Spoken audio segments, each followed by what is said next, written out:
محمود سيدو حاجة تبتك ولا هذه قوم حتى. بسم الله الرحمن الرحيم.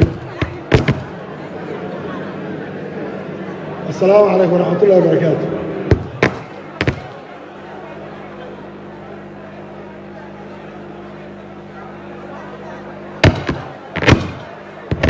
وعين رأى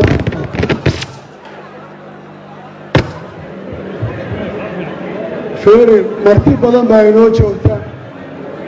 وحي خلدان عيانتا كما ودا hadlayno waxaan nala quman in la baneeyo safafkan oo dhan labadan saf dib loo baneeyo xildhibaanada iyo dadka shacabka la marti qaaday kulligood banaanka inoo fadhiya inta martidu ay banaanka joogi lahayd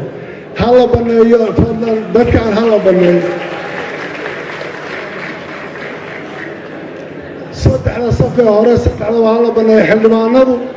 gurigiina baad joogtaan waad baneyn kartaan gadaal ha loo baxo fadlan low saamaxtum hala baneeyo